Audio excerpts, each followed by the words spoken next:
মিঠুর বাবা, খাবার নিয়ে এসেছি গো। খাবার খাবো না, নিয়ে চলে যা। কেন গো, শরীর খারাপ নাকি তোমার? ও বাবা, 5 টাকা দাও না, আচার খাবো। আজকে কোনো টাকা হবে না, চলে যা বলছি, যা। কাকিমা, কাকুকে চেনতালা দিয়ে বাঁধা ছাড়া আমরা আর কোনো উপায় দেখছি না। তোরা আমাকে বেঁধে রাখতে পারবি না। বরুণকে একবার আনোয়ার শাহর মাজারে নিয়ে গেলে হয় না? আল্লাহু লা ইলাহা ইল্লাহু আল হাইয়ুল কাইয়ুম লা তাক।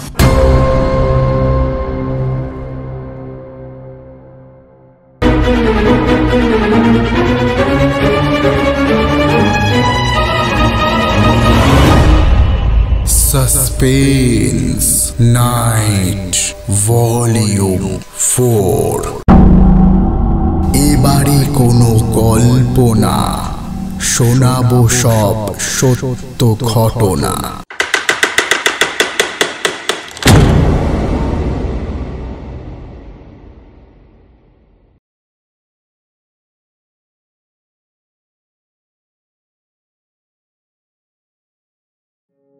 আজকের ঘটনাটা শুরু করার আগে আপনাদের কাছে আমাদের বিনীত অনুরোধ, না সাবস্ক্রাইব করার কথা বলছি না, আমাদের বিশ্বাস সেটা আপনারা ইতিমধ্যেই করে ফেলেছেন।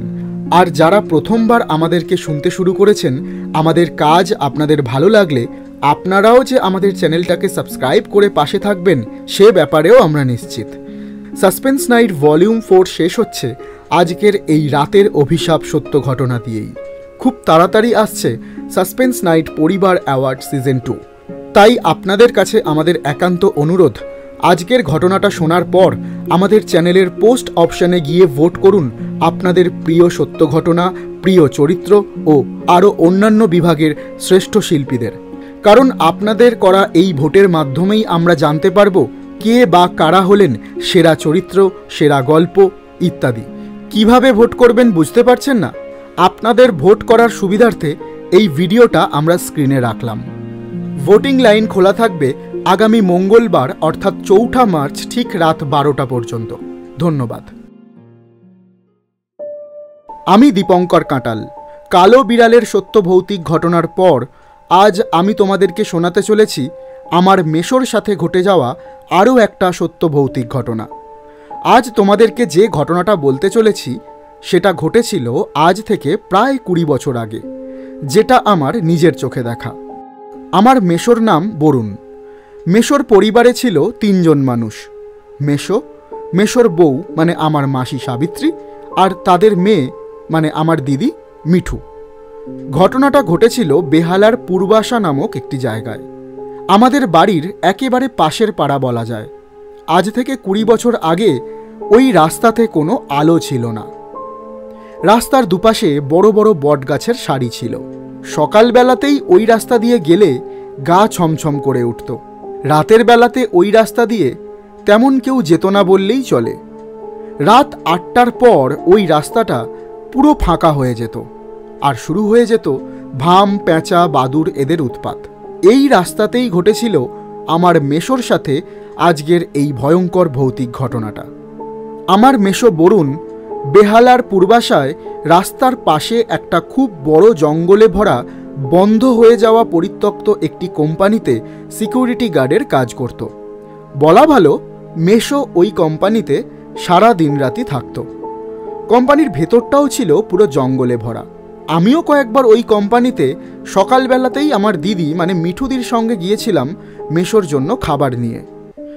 সকালবেলাতেও ওই কোম্পানিতে ঢুকলে আমার গা ছমছম করত।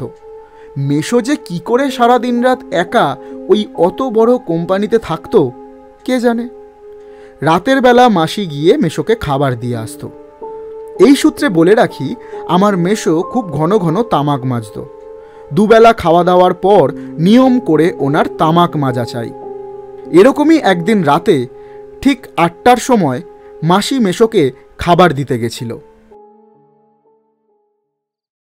এই নাও, খাবার এনেছি গো, তাড়াতাড়ি খেয়ে শুয়ে পড়ো, বেশি রাত করো না যেন। ঠিক আছে সাবিত্রী, তুমি খাবারটা ওখানে রেখে চলে যাও, আমি ঠিক সময় করে খেয়ে নেব। ঠিক আছে, আমি এলাম তাহলে, আসছি, তাড়াতাড়ি খেয়ে নিও কিন্তু। হ্যাঁ গো হ্যাঁ, সাবধানে যেও।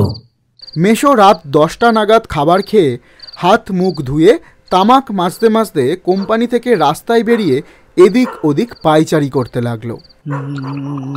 এটা মেশোর প্রতিদিনের অভ্যাস ছিল, খাওয়ার পর পায়চারি করতে করতে তামাক মাজা। তামাক মেজে মুখ ধুয়ে মেশো শুতে চলে গেল।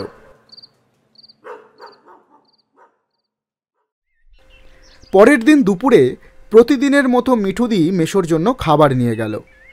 মিঠুদি মেশোকে ডেকে বলল, বাবা খাবার এনেছি, টেবিলে রাখলাম, খেয়ে নিও। মেশো তখন কোনো উত্তর দিল না, উল্টো দিকে মুখ করে চেয়ারে হেলান দিয়ে বসে রইল। এই দেখে মিঠুদি কাছে গিয়ে বলল, বাবা খাবারটা খেয়ে নিও, আমি আসলাম। উত্তরে মেশো কিছু বলল না। মিঠুদি প্রতিদিনের মতো বাবার কাছে 5টা টাকা আবদার করল। ও বাবা 5 টাকা দাও না, আচার খাবো। এই শুনে মেশো চেয়ার থেকে উঠে দাঁড়ালো এবং বড় বড় চোখ বের করে খুব জোরে জোরে চিৎকার করে উঠল, চলে যা বলছি, আজকে কোনো টাকা হবে না, চলে যা বলছি, যা।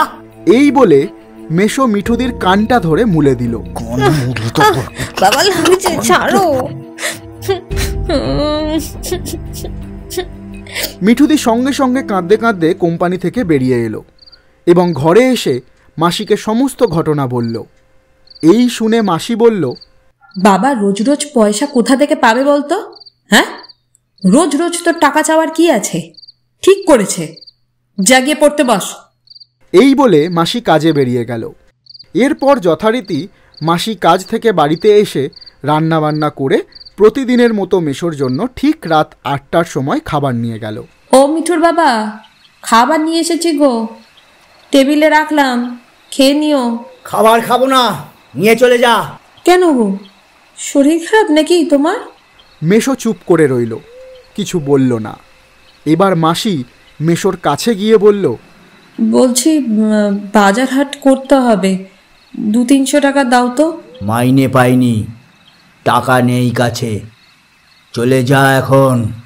ঠিক আছে, চলে যাচ্ছি, মাইনে পেলেই টাকা দিও, ঘরে একদম বাজার হাট নেই। এই বলে মাসি চলে গেল।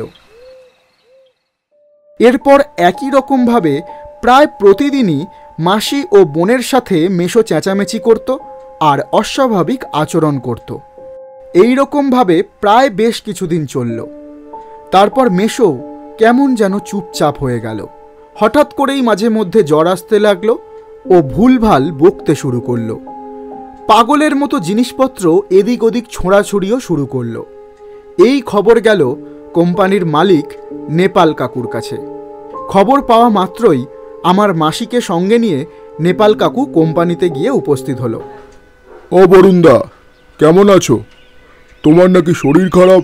মেশো কোনো উত্তর দিল না, শুধু বড় বড় চোখ করে নেপাল কাকুর দিকে তাকালো। তারপর একটা স্টিলের গ্লাস মাটিতে ছুঁড়ল। তারপর কিসব যেন বিড়বিড় করে বলতে লাগলো। এই দেখে কোম্পানির মালিক নেপাল কাকু আমার মাসিকে বলল, সাবিত্রীদি, এরকম কতদিন ধরে চলছে? এই তো দেখছি একেবারেই ভালো লক্ষণ নয়। এরকম পাগলামো প্রায় সপ্তাহখানেক ধরেই চলছে, কি করব কিছুই বুঝে উঠতে পারছি না দাদা। ঠিক আছে, চিন্তার কিছু নেই। বরুণদাকে কদিন রেস্ট করতে বলো। আমি এই মাসের মাইনে 5,000 টাকা আর তার সাথে কিছু অ্যাডভান্স টাকাও তোমাকে দিয়ে যাচ্ছি।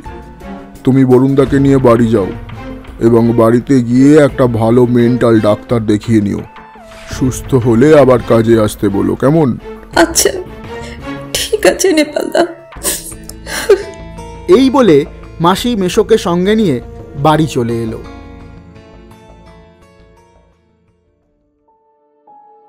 বাড়িতে আসার পর 2-3 দিন সবই ঠিক ছিল, কিন্তু তারপর থেকে মেশো খাওয়া দাওয়া প্রায় বন্ধ করে দিল। ঘরের জিনিসপত্র ছোড়াছুড়ি শুরু করলো। এই দেখে মাসি মিঠু দিদিকে ডেকে বলল, এই মিঠু, আমি না একদম ভালো কিছু বুঝছি না রে, তুই এক কাজ করতো, পাশের বাড়ি থেকে না এই শ্যামলদা আর বিমলদাদের ডেকে আনতো, তোর বাবাকে হাসপাতালে নিয়ে যাব। যা তাড়াতাড়ি যা।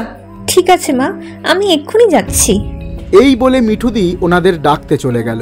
শ্যামলদা, বিমলদা, ঘরে আছো? ও শ্যামলদা, ও বিমলদা। কি হয়েছে রে মিঠু? এরকম হাঁপাচ্ছিস কেন? কি হয়েছে? বাবাকে হাসপাতালে নিয়ে যেতে হবে, তাই মা বললো তোমাদেরকে ডেকে আনতে। কেন, কি হলো? মিঠুদির থেকে সমস্ত শোনার পর তারা বলল, মিঠু তুই ঘরে যা, আমি আর শ্যামল আর কয়েকজনকে ডেকে নিয়ে আসছি এক্ষুনি। যা যা, তুই ঘরে যা এখন। শ্যামল আর বিমল পাড়ার কয়েকজন ছেলেকে ডেকে নিয়ে মেশোর বাড়িতে গেল। কাকিমা, কাকু কোথায়? আমরা অ্যাম্বুলেন্স নিয়েই এসেছি। কাকু ঘরেই আছে, তোরা নিয়ে যা বাবা, আমার মাথা একদম কাজ করছে না। কাকিমা কোনো চিন্তা করো না, আমরা তো এসে গেছি। এই তাপস, রাজা, অনিক, তোরা একটু এদিকে আয় তো ভাই। মাথার দিকটা ধর, মাথার দিকটা ধর। হ্যাঁ, আস্তে আস্তে, ঠিক করে নামা, ঠিক করে নামা।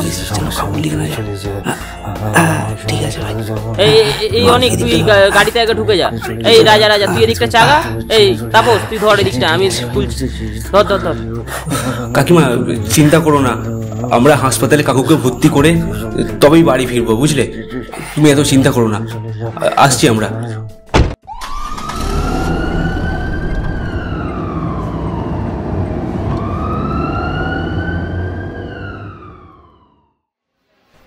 তিন চার দিন পর মাসিকে ডেকে ডাক্তার বললেন, আপনি 27 নম্বর বেডের বরুণ দাসের বাড়ির লোক? হ্যাঁ ডাক্তারবাবু, আমি ওনার বউ হই। মাথায় একটু সমস্যা দেখা দিয়েছে। আর ওনার আলোতে কি কোনো সমস্যা হয়? আগে ছিল না, হাসপাতালে ভর্তি করার 2 দিন আগেও রাতের বেলা হলেই ওই আলো বন্ধ করে দিতে বলতো, আর আলো বন্ধ না করলে জিনিসপত্র ছোড়াছুড়ি করতো। তাই আমরা বাধ্য হই ওনার ঘরের আলো বন্ধ করে রাখতাম। রাতের বেলা আলো দেখে উনি ভয় পাচ্ছেন, বারবার আলো নিভিয়ে দিতে বলছেন। চিন্তার কিছু নেই, ওষুধ আর ইঞ্জেকশন চলছে, আর 2 দিন রেখেই আমি ছুটি দিয়ে দেব। এই বলে ডাক্তারবাবু চলে গেলেন।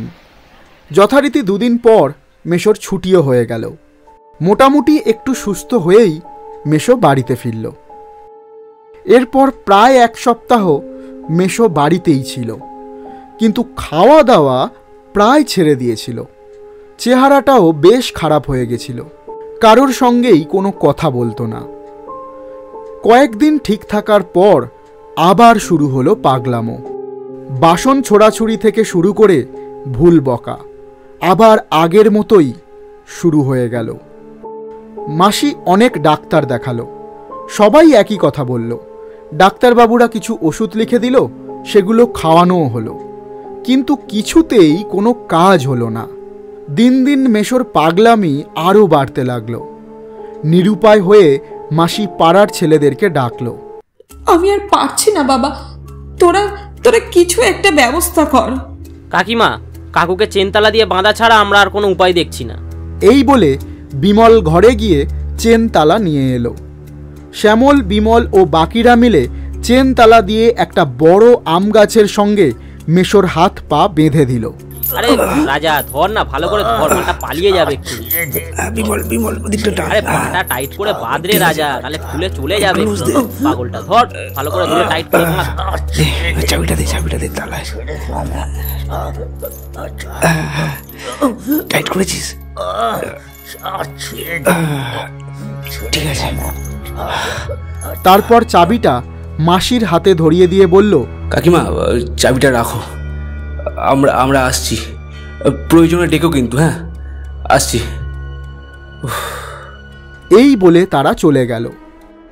এর ঘন্টা 2 পর মেশো প্রায় রুদ্রমূর্তি ধারণ করল। ওই দুর্বল রোগা শরীরটা দিয়ে চেনতালা বাঁধা হাত দিয়ে বড় আম গাছটা প্রায় উপড়ে ফেলার চেষ্টা করতে লাগলো। আমাকে ছেড়ে দে আমাকে, তোরা আমাকে বেঁধে রাখতে পারবি না। আমি চেন তালা সব ছিঁড়ে বেরিয়ে যাব। ছেড়ে দে আমাকে, ছেড়ে দে। এই দেখে পাড়ার লোকজন জড়ো হয়ে গেল। তাদের মধ্যেই একজন বয়স্ক লোক, দীপক দাদু, আমার মাসিকে বলল, সাবিত্রী, অনেক তো ডাক্তার দেখালে, এবার আমার একটা কথা শুনবে? হ্যাঁ বলুন না। বলছি কি সাবিত্রী, বরুণকে একবার আনোয়ার স্যার মাজারে নিয়ে গেলে হয় না? আপনারা যা ভালো বোঝেন তাই করুন। এই শ্যামল, বিমল, গণেশ, রাজা, তোরা সবাই একবার এদিকে আয়। বরুণকে একবার মাজারে নিয়ে যেতে হবে। একটা গাড়ি ডেকে নিয়ে আয় তাড়াতাড়ি। দীপক দাদুর কথা মতো একটা গাড়ি ডেকে সবাই মিলে চেপে ধরে মেশোকে গাড়িতে তোলা হলো। ওই মাথার দিকটা ধর, মাথার দিকটা ধর। ঠিক আছে ঠিক আছে ভাই। দাদা চলো। তারা সবাই আনোয়ার শাহ মাজারের উদ্দেশ্যে রওনা দিল।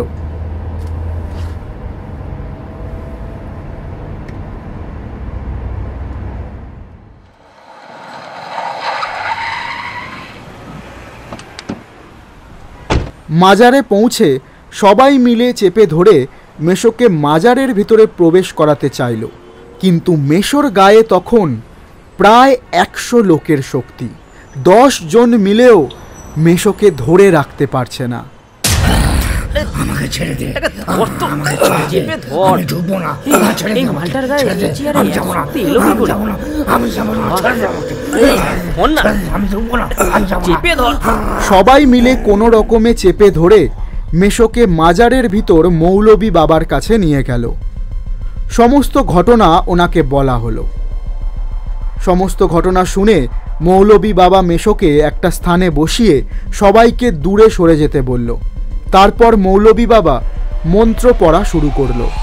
আল্লাহু লা ইলাহা ইল্লা হুয়াল হাইয়ুল কাইয়ুম লা তাখুযুহু সিনাতু ওয়া লা নাওম লাহু। মন্ত্র পড়ার সঙ্গে সঙ্গে মেশোর গায়ে গঙ্গা জল ছিটাতে লাগলো এবং একটা ঝাঁটা দিয়ে বাড়ি মারতে লাগলো।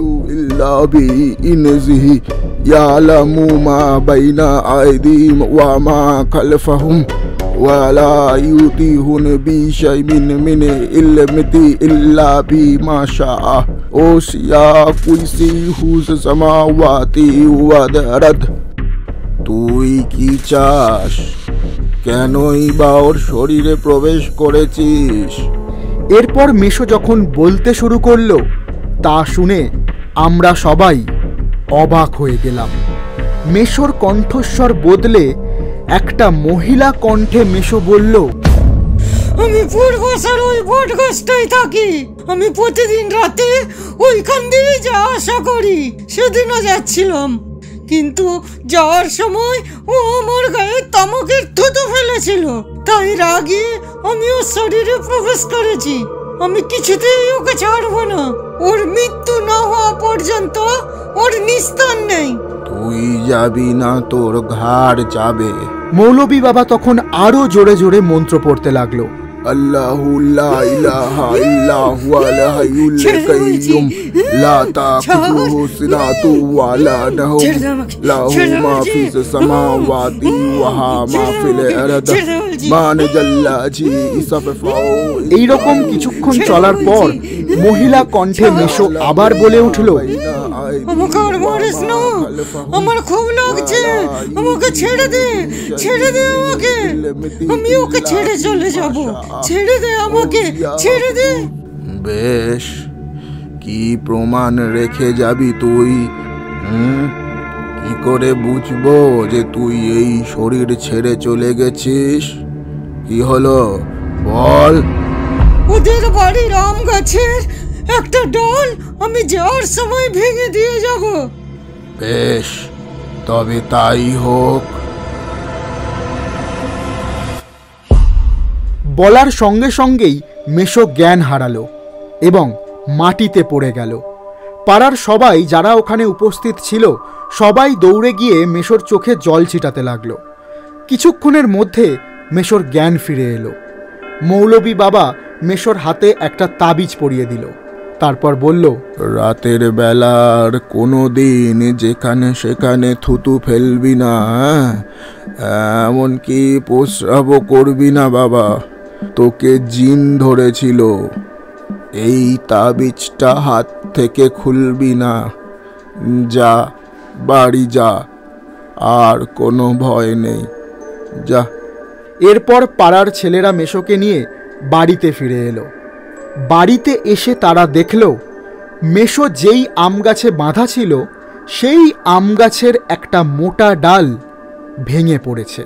মাসি শ্যামলকে ডেকে বলল, বাবা, ঝড় নেই, হাওয়া নেই, আর এত বড় গাছের ডালটা দুম করে হঠাৎ ভেঙে পড়ল।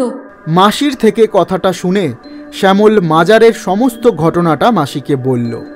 শুনে মাসিও অবাক হয়ে গেল, বলল, না খেতে পেয়ে মরে যাব তবুও ভালো, কিন্তু কোনোদিন তোমাকে ওখানে আর কাজে পাঠাবো না। জয় মৌলবী বাবার জয়, জয় মৌলবী বাবার জয়, জয় মৌলবী বাবার জয়। এই ঘটনার পর কেটে গেছে প্রায় 20টা বছর। আমার মেশো এখন পুরোপুরি সুস্থ, বয়স হয়েছে তাই ঘরেই থাকে। মিঠুদিরও এখন বিয়ে হয়ে গেছে, মাসিও এখন ভালো আছে, ওদের এখন সুখী পরিবার। কিন্তু সেদিনের কথা বলতে গিয়ে আজও মাসির গায়ে কাঁটা দিয়ে ওঠে। এখন পূর্বাশার ওই রাস্তাতে অনেক বাতিস্তম্ভ বসেছে ঠিকই, কিন্তু আজও আমরা যারা এই ঘটনার প্রত্যক্ষ সাক্ষী ছিলাম, পূর্বাশার ওই রাস্তা দিয়ে রাতের বেলা যেতে আমাদের গা ছমছম করে ওঠে। কারণ ওই রাস্তাতেই মেশোর জীবনে নেমে এসেছিল রাতের অভিশাপ।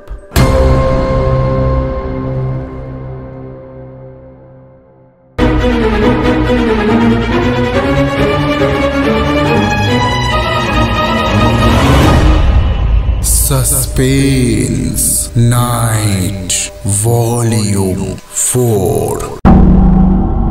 এবারে কোনো গল্প না, শোনাবো সব সত্য ঘটনা।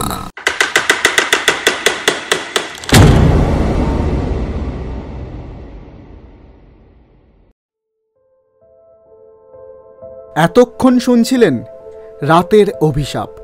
কাহিনী ও কলমে দীপঙ্কর কাঁটাল, গল্পের সূত্রধার, গল্পপাঠ নেপাল ও মৌলবীর চরিত্রে সূর্য, মেশো অর্থাৎ বরুণের চরিত্রে অনুপম, মাসি অর্থাৎ সাবিত্রীর চরিত্রে পুষ্পিতা, দিদি অর্থাৎ মিঠুর চরিত্রে অদিতি, ভূতের চরিত্রে নিবেদিতা, বয়স্ক লোক অর্থাৎ দীপক দাদুর চরিত্রে অশান্ত, শ্যামলের চরিত্রে সুদীপ, বিমলের চরিত্রে বান্টা এবং ডাক্তারের চরিত্রে রাজা। আবহ সঙ্গীত, স্পেশাল এফেক্টস এবং সমগ্র পরিকল্পনায় সূর্য। রাতের অভিশাপ সত্য ঘটনা দিয়েই শুভ সমাপ্তি হল সাসপেন্স নাইট ভলিউম 4-এর। তবে এখানেই শেষ নয়, খুব শীঘ্রই আপনাদের জন্য আসছে সাসপেন্স নাইট ভলিউম 4-এর আরও একটা নতুন সংযোজন, হরর অডিও পডকাস্ট, যেখানে আপনিও শোনাতে পারেন আপনার সাথে বা আপনার পরিচিত কারোর সাথে ঘটে যাওয়া সত্য ভৌতিক ঘটনা। ঘটনা পাঠাতে বা বিস্তারিত জানতে আমাদেরকে মেল করুন sdentertainment1823@gmail.com এই মেল আইডিতে। সকলে ভালো থাকবেন, সুস্থ থাকবেন। ধন্যবাদ।